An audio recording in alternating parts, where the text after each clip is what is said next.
Hey girl, how are you? What's going on? I'm fantasticals. How are you? Pretty good. I just thought we would do a check-in and just check on each other, make sure um we're feeling good and everything's going. Okay, it's the holidays. Happy holiday. How was your Thanksgiving? It was fantastic. I made a lasagna You made a lasagna for Thanksgiving? from scratch. Yeah. I baked it. We had all the fixings as usual. Shout out to hegetsus.org.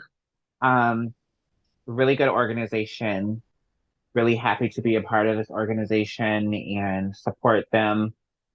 Hegetsus.org is an organization, and I don't want to offend anyone, but if you believe in the Christianity religion and you believe in Jesus, he is our Lord and Savior, as this is the Christmas holiday. Hegetsus.org has a lot of good resources, a lot of pick me up resources, and just a lot of information just to keep us stronger a little bit every day. So thank you, hegetsus.org. So today I thought we'd just do a check-in. We recently lost one of our sisters, Miss Cookie Tookie, internet sensation, internet personality. And I just wanted to reflect on it a little bit. I saw some good things mentioned about her, and I'm very thankful to see that we're highlighting her and celebrating her. So I just wanted to, check in. What did you know about Miss Cookie Tookie, also known as Samantha James? I know that she entertained a lot of people, and I watched a lot of her lives that she did, and I thought they were hilarious. She had a lot of people that thought they were hilarious. Yeah, I actually met Cookie in real life, so I kind of secretly gooped when I met her. Um, I was doing home care at the time, and I was Uh-huh. traveling from my one job to the next job, and Cookie Tookie happened to be at the bus stop. She was Oh, getting no ready. way. She was on her way. She was looking for the bus, and she was so funny. And what made me pay attention, because when I usually go outside, I have tunnel vision. So like, what made me pay attention was what she was saying. She was like, "Oh, I need to get back to the Greyhound, girl. I need to get to the 215, honey." She was like, "This is not the 215." So I look and I thought, "Oh my God, that's Samantha James." Baby, she was the girl in the picture, honey. She was giving me body out, um, waist, Shape. honey, waist snatched. And she said, Miss Thing, she instantly knew I was one of the girls. She was like, Miss Thing, come take a picture with me. And I looked, I thought, oh my God. And I went and took a picture with her and we did a little video. She did her little one, two, three, get up off them. And I said, yeah. I loved the time that I got to meet with her. We exchanged Instagrams at that time and we would communicate sometimes on video on Instagram. And she used to call me Twin Cheeks because we both got cheeks. Oh, She's like, Twin Cheeks, what's going on in the 51A? I need to come see some 518 trade. What's going on in the 518? She was such a kiki. She was such a lovely lady. Um, and she recently, passed away and she died at 44, which I was definitely that's young, for a lot of us, that's like right around the corner. Um, so I wanted to touch on the topic not for pocket in community and, just kind of like break down the barriers and the conversation around that because what I knew of community, it was like a region possibly of like people or like a neighborhood. And I just think the word community is getting, watered down, just like the word transphobic is getting like really watered down. And like everything is some form of phobia or it's a phobic, which in and are reality, they really afraid when they say transphobic? It's not that they're really literally making people afraid because they're usually not afraid. It's because they don't like it or they don't agree with it. well, see, that's what I was thinking as well. Like, I feel like not everything is like a phobia. Some things are just like a dislike. Like, So if it's I, overused. I think it's overused. Yeah, and that's something that we want to touch on, and just have dialogue on that. Um, I think sometimes we need to understand language and what it actually means. Because let's say, for example, I'm vegan and I dislike a burger and I don't want to eat it. That doesn't mean I'm burger phobic. And, if I say, oh my God, you shouldn't eat that burger, it's very greasy. Oh, you're burger phobic. Like, I'm not burger phobic. I just may not like it, or may not, you know, want to see that. And likewise with like transphobia, like everything is transphobic. Believe it or not, there were a lot of people who didn't necessarily like my identity. But over the years and over the time of me taking hormones and just living my life and working and just minding my business, people learn to respect and cohabitat with. And I think sometimes we just have to leave room for like conversation, and we need to leave room for understanding and not just label something right away as something, because it kind of puts people in boxes, and then people start lashing out in like anger. So um that's great that we touched on that, because it kind of goes right into the conversation with Cookie Tookie and community. Did our community fail Cookie Tookie? Did we drop the ball with her? Did we not do enough to prevent what was going on? Because whenever I talked to her on the phone, I used to be, or on the Instagram, I used to like really have real conversation with her. Like, she really wanted to be a mortician, and she really wanted to do her funeral home business. Uh-huh. And she is very intellectual, and we had like some real conversations. And I often wonder, did we as a community drop the ball? And it's like, this is kind of like a domino effect, because it opens up conversation about community and what it really means. Because sometimes I feel like community is starting to cause like segregation and like push people. You're in this community, you're in this community, you're in this community, you're in this community. And then you'll start having wars within those communities instead of being a nation of people. And that's one of the things that I respect about China, because they're a nation of people. And I've spoken to many different vendors.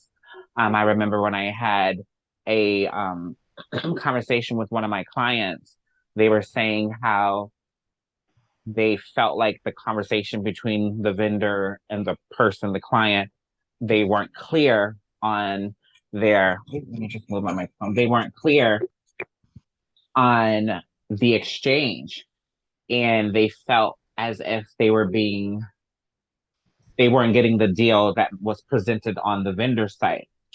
So I had mentioned this to them, and that person, the liaison, was like, we are Chinese, we don't lie, we don't believe in that. It's very clear. They explained everything to me. I went Yeah. back to the site, I viewed it myself, and I looked and I tried to explain the best way I could to the client. Um, what basically happened was, bulk order is 10 or more. So, I believe the person purchased like three of the items. That's not considered a bulk order. So your shipping may vary or may be higher. Bulk is 10 or more. And then, and 10 or more of the same item, not 10 and three and two, but 10 or more of the same item, that's considered a bulk item. You can negotiate shipping costs, or they'll give you deals in exchange for the shipping cost. So, the point of that was, the person spoke about how they were like a nation of people, and we are Chinese and we don't believe in that. And so that is the point of where I'm going, as we should be more of a nation of people and not so much community, because there's different ways of living in these communities. And I feel like we dropped a ball with Miss Cookie Tookie. Um, it's very hard to announce that Samantha James has passed away. I'm reading an article. Samantha James was a famous internet celebrity, and she is no longer among her close ones. She took her last breath on Saturday when she was 44 years old. I believe that was around December 3rd. Samantha James, aka Tookie Tookie Internet Triumph. Recently, her passing hit news. Um, Her close ones are saddened by her death. And we all know some of the stories that Miss Cookie Tookie went through. She was commonly known as Cookie Tookie Samantha James, and she was very famous internet celebrity and had notable social media followers. Her following fan base was as high as 24,000 followers. She was very talented. Then it goes on to say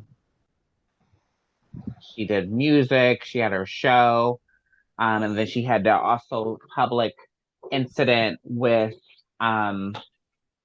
she did a show in Atlanta and we talked to her on Instagram. I can't think of her name. Do you remember her name? She was from Atlanta. They had her show and her and Cookie Tookie got into that little fight. Liz, Um, Liz, Elizabeth, Miss Liz.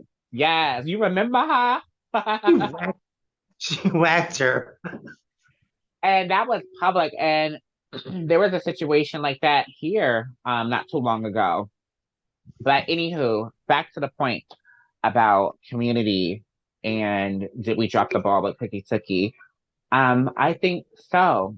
And that's the question because I think people find entertainment out of people's struggles. But And isn't that what she's trying to do is generate entertainment? I Like she believe knows some people will be laughing with her and others will be laughing at her. But it's just a level of cruelty with some of the comments. Like her content, you can see the content, the comments, and yeah, some of them were kind of fierce, but some of them were I think supportive. she was an entertainer and she loved what she was doing as far as like being a social media personality, but I don't think that wasn't her mission to showcase addictive behavior. I don't think that was her brand. Her brand was Cookie Tookie, the personality, the interviewer, scatty catty. She used to do her little outings, her little scatty catties, and things like that. But as far as like the activity that she was doing, she just was very blunt about it. But that I don't think that was necessarily a part of her brand. I think she was more or less just being, real with her with who she was and what she did. And Yeah. likewise, I was real with who I was and what I did. And that's why sometimes I find it strange when people be like, so and so and so and so and gossiping and going back and forth. And I say to myself, well, girl, like the girls that be going around saying those things about me, like I did what I did in front of them. Like I never was fake about who I was. Like I always kept it real. Mhm. I may have not include them all the time, every day, everywhere, but I've always been frank with who I am and what I've been through because I'm a testimony and my story is a testimony. So why people are, oh, she and Kiki and people are saying, oh my God, I can't believe you went through that and give me a hug and I went through the same thing. So they can Kiki because I'm out helping people with my story and my testimony. But I bring up how we dropped the ball with Cookie Tookie because I just wish we would people should reach out more instead of like sticking with themselves and just like only dealing with their groups. In order for me to say I want to be involved in the community, I have to feel like I can be a part of and I have to feel like I can relate. And sometimes it's funny how people be like, oh, I was bullied but act like bullies. I have receipts, I have screenshots of comments. Like on my YouTube show, I had like this 3 paragraph comment on one of the shows. They can be mean. They could be mean. Um, and Why, guys? Why do you gotta be mean to people? Type in all that to make people feel bad. I had like a 4 paragraph wicked comment, and my manager was like, "Do you know this person? Do you?" And I read the comment. I was like, "Honey, just leave it. Let the world see that." Because at the end of the day, people will say, "Oh, I was bullied," but have you also bullied? Have you also tried to make someone feel bad? I remember I was called a big lip quarterback bastard publicly. I remember I was told I was botched, and people have said, "Oh, I've been exploited." In the trans community, there has been exchange said between art groups of people in the community. And I just have one thing to say. If you hit below the belt and I hit below the belt, we're two people hitting below the belt. And I don't understand why some things are scaled more than others. If you hit below the belt and I hit below the belt, we're both hitting below the belt.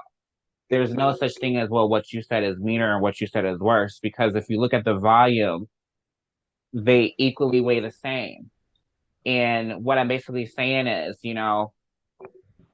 Cookie Tookie could have been me. It could have been you. It could have been any one of us, And so I put myself in her shoes.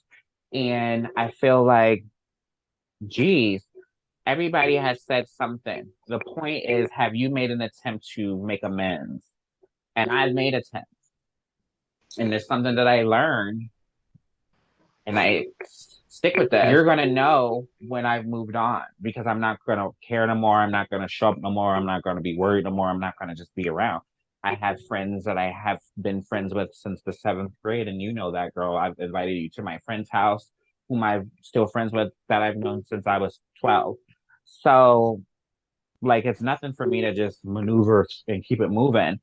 Um, and I say this because, like, once you apologize and you are genuine, and if the person says F you, I don't want to accept the apology, you can't get mad at them if they're living their life and don't deal What with do you you. think is the core of the problem in terms of what do you think causes the friction in community members amongst like being a conglomerate, and then there's so much like static or whatever or shade?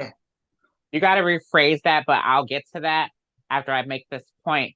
If I apologize and I was genuine, because I remember I had an argument with someone, they called me a big lip quarterback bastard, whatever the case may be. I publicly went to them at an event, genuine, like, oh, I was, wanting to make peace. And so I was with someone at the time, and they could vouch. I went up to the person and I was like, "Hi, I just want to know if I could talk to you." "Don't come talking to me, da da da da da, bitch. What you want to do?" And I was like, "Oh my God, we're at a cookout, my girl. Like, I don't want to do nothing. I'm just trying to figure out what's the animosity." "Oh, bitch, I don't like you, and I don't fuck with you." And I'm just like, "Okay, my girl. So that's what it's gonna be like." I was like, "Now here I am trying to, like, apologize, and you on social media calling me like a big lip quarterback bastard, and I'm trying to see why we can't just have like a genuine conversation, like dap it out, roll up, kiki. Oh, girl, let's go to the corner store, get a little snack, and talk it out. You want to be hype." And so when I genuinely apologize and that's the reaction I get, then that's it. There's no going back. Okay, that's how you feel. So if I see you in the streets, or if I see you at an event and you be like, "Oh, hey," and I be like, it's not because it's shade. It's because the last time I met you, you was on some, and you didn't see it for me. You didn't want to accept my apologies. So when I see you and you be like, "Oh, hi, how are you?" And I be like, it's not shade. That's what you wanted. You didn't want to deal with me. And then they'll internalize it and be like, "Oh, you're trying at this thing. Here I am being the bigger person." You could have been a bigger person back then. I know who your character is and how you feel about me, then I'm going to move to people who don't feel that way about me. I'm not going to stay stagnant. And that's the thing that people want. They want you to stay stagnant and stay stuck and stay in that rut and not doing it. Girl, I can relate. I remember when people used to have egos or be competitive or talk about my relationship with Teresa and just try to make it feel insignificant when we were really close. It's just the way people want to be jealous of each other instead of trying to like be cool. Although a lot of people you don't want to be cool with, you meaning me. Some people I'm just like, why bother? Like, why should I type of situation? But then I try to be like sympathetic. It depends on how much bad energy is attached to the person, if I want to deal with it or not. Is it jealousy or is it just evilness and hatred? Like, we can't confuse the two, because jealousy would be like, "I want what you have." So are they wanting the friendship that you had naturally with Teresa? or are they just envious and like, oh, F these It's a girls? chase to be number one. Everyone, like in the trans community, we can be competitive, and each person wants to be the queen bee, and not everyone can be the queen bee. And that disturbs me because I don't want to be queen bee. I just want to have friends. And that's one of the Uh-huh. reasons why I didn't really like the ballroom community, which I did ballroom. I did it in Philadelphia. I started with the House of Prestige. I became a Milan for a short period of time, but it wasn't for me. It wasn't realistic. I needed to work because I was on my own and had my own apartment and I couldn't play. And then once I moved into that world of working, I think it relayed to like shade and I didn't want to be bothered and I didn't want to come around. But no, a lot of times I was tired because I was a certified nurse's assistant at 17. So by the time I was 24 years old, I was making what LPNs were making coming out of nursing school. I was making my coin. So, and I was traveling back and forth to New York City. My daughter lived in New York City. My daughter used to be like, Mom, you the only girl I know that'll come to the city just to get your lashes done. Like I was that girl. So it's like I didn't really have a lot of time and it was not shade. And I this is so important to me, and I'm so glad we're talking about this because we really need to break down because there's a lot of not-for-profit organizations out there that are really for the pocket and not the community.